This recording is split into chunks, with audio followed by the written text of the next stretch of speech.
Hello everyone, आज इस video में हम लाइफ प्रोसेस के चैप्टर का नेक्स्ट टॉपिक स्टार्ट करेंगे, दैट इज फोटोसिंथेसिस।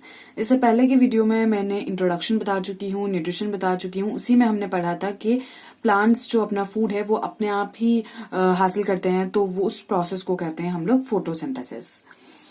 तो यहाँ पर फोटोसिंथेसिस का प्रोसेस होता है the process by which the plants prepare its own food in presence of CO2, water, sunlight and chlorophyll is called photosynthesis।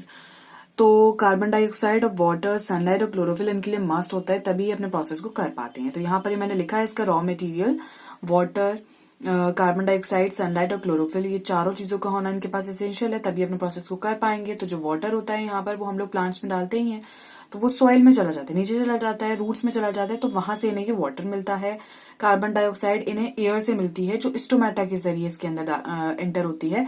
Stomata हमारे एक टाइनी से बहुत ही छोटे छोटे पोर्स होते हैं लीव्स के अंदर, उसको मैं बाद में बता दूंगी आपको डिटेल में, लेकिन अभी इतना ही कि उसके अंदर टाइनी पोर्स होते हैं।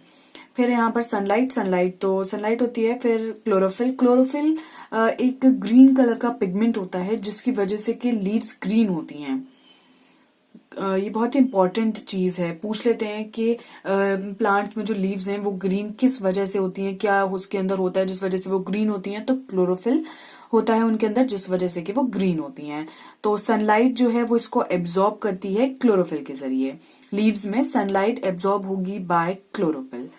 फिर यहाँ पर मैंने ये एक बॉक्स में लिखा है क्लोरोप्लास्ट के बारे में। ये हमने सेल चैप्टर में पढ़ा होगा, सेल ऑर्गेनल्स के बारे में आपने पढ़ा होगा। क्लोरोप्लास्ट ये एक सेल ऑर्गेनल होता है जो क्लोरोफिल को कंटेन करता है।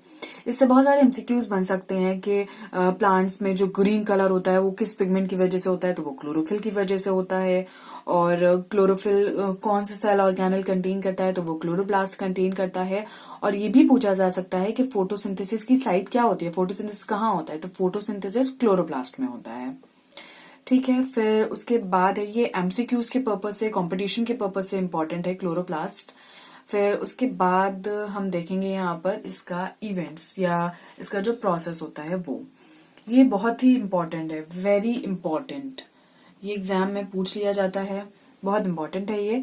मेन इवेंट्स ऑफ फोटोसिंथेसिस या प्रोसेस में भी लिख सकते हैं इसे फोटोसिंथेसिस के। तो यहाँ पर होता क्या है, सबसे पहले तो एब्जॉर्प्शन होगा सनलाइट का बाय क्लोरोफिल। ये मैंने अभी ऊपर भी बताया था, सनलाइट एब्जॉर्ब होती है बाय क्लोरोफिल। वही सनलाइट को हम यहाँ पर लाइट एनर्जी भी बोल सकते हैं, absorption of light energy by chlorophyll.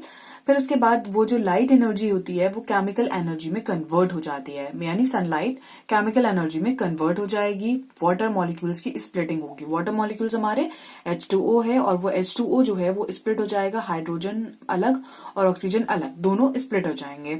उसके बाद रिडक्शन होगा कार्बन डाइऑक्साइड का ग्लूकोज में, ग्लूकोज फॉर्म हो जाएगा।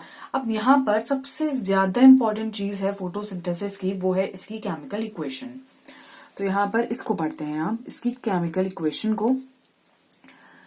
बहुत ही इंपॉर्टेंट होती है, हमेशा जब भी फोटोसिंथेसिस पढ़ा जाता है तो उसमें सबसे पहले हमें इक्वेशन ही लिखनी होती है। अगर कभी एग्जाम में फोटोसिंथेसिस का क्वेश्चन आ जाए और उसमें हम सिर्फ रिएक्शन ही लिख दें तो उसमें भी हमें मार्क्स मिल सकते हैं।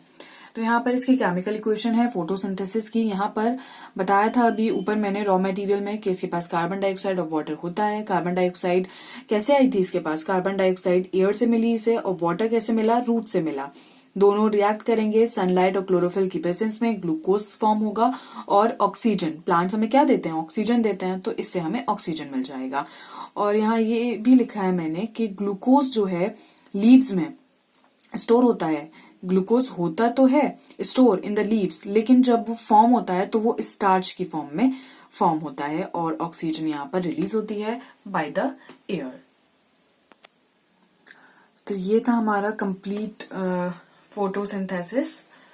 इस क्यों होता है यहाँ पर ऑटोट्रॉफिक न्यूट्रिशन अब समझ में आया होगा, कैसे अपना फूड ये अपने आप ऑब्टेन कर लेते हैं सनलाइट और क्लोरोफिल की प्रेजेंस में।